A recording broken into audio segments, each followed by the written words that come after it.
여러분 안녕하십니까, 석주입니다. 자, 월요일장 우리 원익홀딩스 이렇게 하락을 면치 못하는데요. 44,800원의 거래가 되고 있습니다. 여러분들 좀 많이 당황스러우실 거라고 생각을 합니다. 자, 그런데 끝난 게 절대 아니고요. 저는 개인적으로 오늘의 이 이번 역시 이때와 매우 흡사하다라고 봅니다. 이때도 보시면 5일선을 단번에 이탈을 시키고 11선 지지를 받고 야금야금 좀 올라왔었잖아요. 자, 그러면 이러한 패턴을 여기에 대입을 시켰을 때 지금 끝났다라고 단정 지을 수가 없죠. 11선은 어차피 올라와 줄 거기 때문에 조금은 감내해야 된다라는 것입니다. 자, 여러분들 우리가 지금 이러한 기준점 정도는 갖고 있어야 된다라는 거예요. 자, 오늘은 여러분들께서 특히나 좀 흔들릴 수밖에 없다라고 생각을 하기 때문에 이 본질적인 것부터 짚어보도록 할게요. 자, 기존의 보유자분들의 대응 전략, 신규 진입자분들의 대응 전략 다 공유를 할 겁니다. 먼저 제가 지금의 원익홀딩스는 단순히 지주사로서의 역할뿐만이 아니라 원익그룹 전체 시너지를 좀 받고 있는 상황이라고 말씀을 드렸었잖아요. 이제는 다르죠. 원익그룹 자체가 독보적인 경쟁력을 좀 갖고 있다는 것입니다. 소재부터 부품, 장비에 이르기까지 이러한 밸류체인들이 완벽하게 완성이 됐다는 거죠. 이 부분은 굉장히 중요합니다. 기업 자체가 안정적인 수익 구조를 만드는 데 굉장히 좀 핵심적인 역할을 하는 부분이기 때문에 지금의 원익홀딩스가 더더욱더 부각을 받고 있는 거예요. 그리고 지금의 원익홀딩스 같은 지주사들은 이 밑에 있는 자회사들의 실적이 굉장히 중요합니다. 자, 그러니까 자회사들의 실적이 개선될수록 지주사 역시 마찬가지로 성장할 수밖에 없는 구조라는 거죠. 제가 예시를 한번 들어보겠습니다. 지금의 원익홀딩스는 반도체, 로봇 모두 다 영향을 받잖아요. 첫 번째, 이 원익 로보틱스입니다. 얘는 이제 비상장 자회사임에도 불구하고 메타의 로봇파를 공급을 하고 있죠. 자, 그러면 로봇 신사업에 대한 모멘텀을 분명 갖고 있다는 거예요. 또 2030년까지 무인 공장을 도입할 것이다. 삼성전자의 야심찬 포부 원익 로보틱스가 부각이 되고 있어요. 자, 그리고 두 번째, 원익홀딩스는 원익 IPX와 원익 QNC를 지주사로 두고 있습니다. 자, 반도체 쪽에서 수급을 받고 있는 이유인데요. 역시나 이 부분에서도 삼성전자와 엮여 있습니다. 바로 원익 IPX, 삼성전자의 최선단 공정 수혜주로 실적 컨센서스가 대폭 상향되었다라는 것이죠. 자, 그러니까 본업이 반도체 부문에서도 원익홀딩스 같은 경우에는 직접적인 수혜를 받고 있다는 것이 되겠습니다. 자, 그리고 마지막으로 세 번째, 이 극심한 저평가 구간인데요. 자, 그동안 원익홀딩스는 자산가치 대비 주가가 너무나도 낮은 저평가 구간에 있었습니다. 지금 원익이 보유한 이 원익홀딩스의 지분 가치는 무려 1조가 넘죠. 자, 그런데 원익의 시가총액은 아직도 2천억 수준입니다. 자, 그러다 보니까 지분 가치의 재평가가 필요하다. 대중들의 매수 심리를 자극했던 것이죠. 자, 그렇다면 여러분들 이러한 상황에서 우리는 지금 원익홀딩스를 어떻게 바라봐야 되느냐? 제가 봤을 때는 여전히 정답지는 나와 있다라고 생각을 합니다. 최근의 흐름을 보시면 알 것 같아요. 코스닥이 여러분들 비교적 약세장이었잖아요. 그럼에도 불구하고 원익홀딩스 같은 경우에는 묵직했습니다. 자, 그렇다면 지금처럼 코스닥이 회복이 되었을 때 원익홀딩스는 앞으로 어떠한 흐름이 나올지 우리는 미리미리 예상을 해야 된다라는 거예요. 왜? 지금의 장은 여러분들 어차피 가는 놈들만이 더 가는 특성을 갖고 있기 때문에 여러분들 지금 코스닥이 500조 시대입니다. 쫄지 마시고요. 자, 물론 단기 급등에 따른 조정은 좀 나올 수가 있겠지만 그러한 구간일수록 지금 같은 구간일수록 우리는 더더욱더 기회로 잡아야 된다라는 것입니다. 자, 그렇다면 우리 원익홀딩스의 단기 대응 전략입니다. 자, 우리가 좀 바라봐야 되면 어디까지 바라봐야 되고 또 주워 담아야 되면 어디서 담아야 되는 건지 이 디테일한 대응 전략 공유해보는 시간 가져보도록 하겠습니다. 자, 본격적인 영상 시작 전에 현 시점 우리에게 가장 중요한 게 뭡니까, 여러분들? 단연코 우리가 돈을 벌어가는 게 현 시점 가장 중요한 거잖아요. 자, 이 막론하고 최근에 장이 좀 많은 이슈들이 동반되긴 했지만 우리는 이렇게 국장의 대세장을 지금 맞이하고 있단 말이에요. 자, 그래서 그렇기 때문에 여러분들 약속의 9시, 오전 9시 우리는 이럴 때일수록 이때를 더더욱더 공략을 해야 된다. 자, 계속해서 여러분들께 강조를 드리는데 여러분들은 그냥 저한테요 문자 한 통만 보내주시면 되는 거거든요. 자, 이렇게 구독이라고 자, 간편하고 여러분들 쉽게 돈을 벌어가시자는 거예요. 자, 보시면은 제가 이렇게 매일 아침마다 오전 8시 20분에 여러분들께 일괄적으로 답변을 드리고 있습니다. 당연히 우리가 사야 될 종목 정확하게 알려드리고 있는데요. 자, 그리고 매수가, 목표가, 손절가 다 알려드리고 있어요. 여러분들 이 매수가는 우리가 무조건적으로 시가에 베팅하는 겁니다. 자, 여러분들도 아시다시피 이 약속의 9시라는 말이 괜히 생긴 게 아니잖아요. 자, 이제 거래가 가장 활발한 시간대 오전 9시부터 오전 9시 30분까지 딱 요 30분이 이제 거래가 가장 활발한 시간대이기 때문에 자, 그래서 제가 여러분들께 준비하시라고 이렇게 오전 8시 20분에 답변을 드리는 거거든요. 일괄적으로. 자, 그러니까 전날 저한테 문자를 보내셔도 다음날 오전 8시 20분에 그 답변이 가요. 자, 그러니까 이 당일 급등 종목 공략하시려면 이 8시 20분 전에는 꼭 문자를 주셔야 되는 겁니다. 자, 보시면 1월 4일 어제 일요일이었죠. 자, 이렇게 문자를 받은 시간은 어젯밤 10시 19분이었습니다. 자, 그런데 제가 오늘 아침에 1월 5일 월요일 석주픽 오늘의 관심 종목은 원익큐브입니다. 라고 말씀을 드리면서 지금은 시총이 낮은 종목들의 좀 순환 펌핑이 이어지고 있다.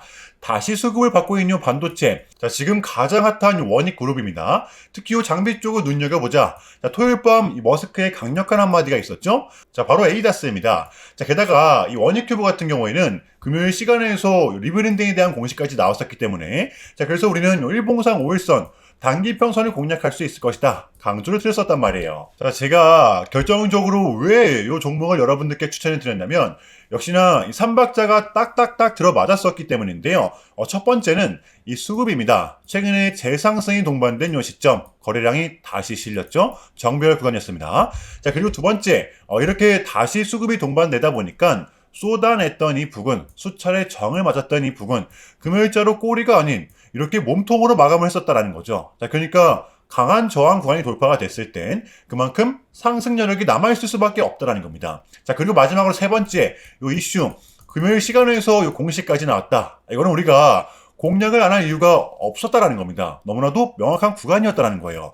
자, 그리고 나서 여러분들 요 1시간 봉을 보면 최근 이 원익큐브만의 특성이 있는데요. 자, 바로 이렇게 9시만 됐다 하면 크나큰 변동성을 가져간다라는 것이었습니다.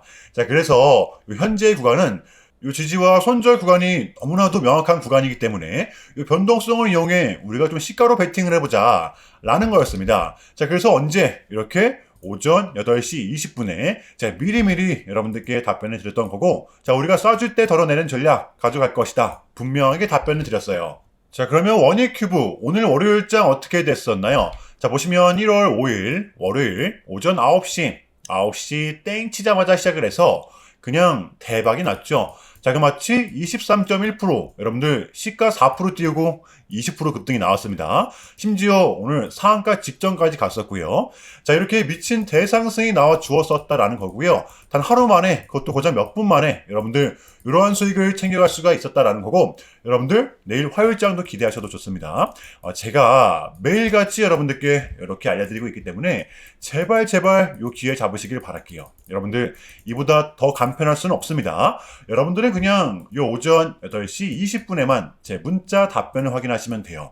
자, 그만큼 여러분들 쉽게 돈 벌어가시는 거고 제가 이렇게까지 말씀을 드려도 의심하시는 분들이 분명 계실 거란 말이죠. 자, 그러면 문자를 한번 받아보시고 결과를 한번 보세요. 자, 우리가 하루 이틀 늦게 매매를 한다고 해서 달라질 건 없기 때문에 제가 매일같이 여러분들께 이렇게 알려드리고 있잖아요. 속는 셈 치고 확인 한번 해보시라는 겁니다. 자, 아시겠죠? 제발 놓치지 마세요. 자, 우리 여러분들 나도 한번 경험해보고 싶다. 확인 한번 해봐야겠다 하시는 분들은요. 요 밑에 제 개인 번호거든요, 여러분들. 자, 010-6793-3998번으로 간단하게 구독이라고만 문자 한 통 남겨주시면 됩니다. 제가 다시 한 번 더 말씀을 드릴게요. 자, 010-6793-3998번으로 간단하게 구독이라고만 문자 한 통 깔끔하게 남겨주시면 됩니다. 당연히 전부 다 무료로 진행을 하고 있고요. 이거 혹시 문자 보내면 뭐 광고 문자 같은 거 오는 거 아니냐 또는 뭐 전화 오는 거 아니냐 여러분들 이런 거 일체 없기 때문에요. 약속 드리겠습니다. 여러분들 이 구독 문자 한 통 보내주시고 부자 되시길 바랄게요. 자, 아시겠죠? 자, 우리 원익홀딩스의 공략 포인트입니다. 제가 주말 영상에서도 말씀을 드렸듯이 자, 일단은 여기까지는 기다리자라고 말씀을 드렸었죠. 그래서 지금 가격은 우리의 매수 구간이 맞고요. 제가 아까 요 11선을 좀 말씀을 드렸었는데 그러면 여기에 닿았을 때 매수하는 게 우리한테 더 유리한 거 아니냐 하실 수 있겠지만 여러분들 근데 만약에 내일 바로 반등 나오면 어떡하실 건가요? 이러한 가능성도 우리는 좀 염두를 해야 되기 때문에 그래서 분할 매수를 하는 겁니다. 자, 그래서 우리의 2차 매수 구간은 이제 이 구간이 될 겁니다. 약 41,100원 부근. 자, 기존의 보유자분들, 신규 진입자분들 모두 내일장은 이 가격을 좀 주시하시면 될 것 같아요. 요거 이해되시죠? 섣부른 매도는 금지라는 겁니다. 자, 금요일에 미장은 이렇게 혼조세를 나타냈는데요. 아무래도 오늘 밤이 좀 중요할 것 같습니다. 지금 미장 같은 경우에는 비교적 이렇게 약세장을 지나가고 있는데 우리 국장 같은 경우에는 반대입니다. 연일 신고가, 코스피가 무려 4,400포인트예요. 코스닥도 굉장히 좀 흐름이 좋고요. 이게 저는 지금 장의 좀 포인트라고 봐요. 여러분들 이게 무슨 뜻이냐면 지금의 장은 여러분들 가는 놈들만이 더 간다라는 겁니다. 자, 지금 요 CPI도 나왔고 밀렸던 각종 지표들 또한 모두 끝이 난 상태잖아요. 우리는 이제 요거 하나만을 좀 남겨둔 상태입니다. 요 캐비닛이 이제 연준 의장이 되기만 하면 되는 건데 요것만 나오면 우리한테는 이제 1월달 남은 1월달은 증시를 빠뜨릴 만한 이벤트가 더 이상 남아있지가 않아요. 떨어질 명분이 없다라는 겁니다. 자, 그래서 우리는 지금을 반드시 공략해야 되는 거고요. 자, 화요일장 준비해 보도록 할게요. 자, 일단은 제가 여러분들께 짧게라도 좀 요약을 드리는 게 순서인 것 같아서 좀 말씀을 드리자면 최근 나스닥은 무려 3.5%라는 아주 이례적인 급락을 했었는데요. 현재는 뭐 반등에 성공을 했지만 그럼에도 불구하고 이 암호화폐 시장 같은 경우에는 역대급 청산이 났었습니다.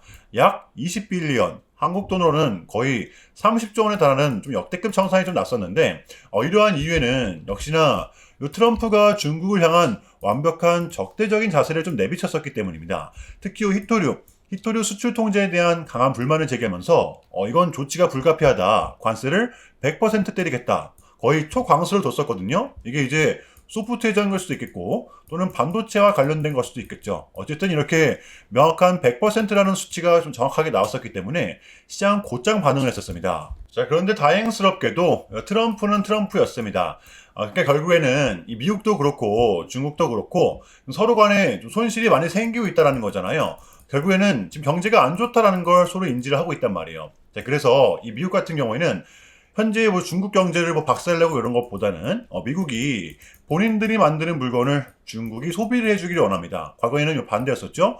중국이 만드는 물건을 미국이 소비를 해주는 형식이었거든요. 자, 그런데 이제는 트럼프가 이렇게 약달러를 유발하고 있기 때문에 달러의 가치를 내려서 무역 적자에서 벗어나고자 한단 말이에요. 그래서 지금 이 미국 안에 공장들을 막 지어내고 있는 거고요. 자, 그럼 이런 물건들을 누가 사줘야 될 거 아닙니까? 그게 가장 큰 나라가 중국이라는 겁니다. 자, 그래서 트럼프는 계속적으로 이 중국을 소비국가로 만들고 싶어 한다는 거죠. 자, 그 전에 있었던 1차 무역 합의 같은 경우에도 중국에게 농산물 구입할 수 있게끔 사인을 받아냈었잖아요. 저는 마찬가지라고 생각을 합니다. 중국이 더 이상 성장하지 못하게 제재와 견제도 당연히 하겠지만 더불어서 이제 중국이 본인들의 물건을 사줄 수 있는 나라로 소비해줄 수 있는 나라로 협상하는 게 지금 가장 중요했었다. 자, 그래서 이번 에이펙은 우리한테는 절반 이상의 성공이었습니다. 자, 그래서 결론인데요. 최근까지만 하더라도 우리한테 안 좋은 소식들이 들렸던 건 분명 맞지만 그게 지금은 또 아무런 문제가 없이 해소가 될 것만 같은 분위기로 가고 있다는 거. 여러분들 요거를 좀 인지해 주시면 될 것 같아요. 자, 그럼에도 불구하고 많이 혼란스럽겠지만 어지러우시겠지만 요것 또한 우리의 분명한 과정이기 때문에 우리는 무조건적으로 견뎌내야 합니다. 아시겠죠? 자, 그럼 이상으로 오늘 영상 여기서 마무리하겠습니다. 자, 오늘도 시청 감사합니다. 오늘도 석주였습니다.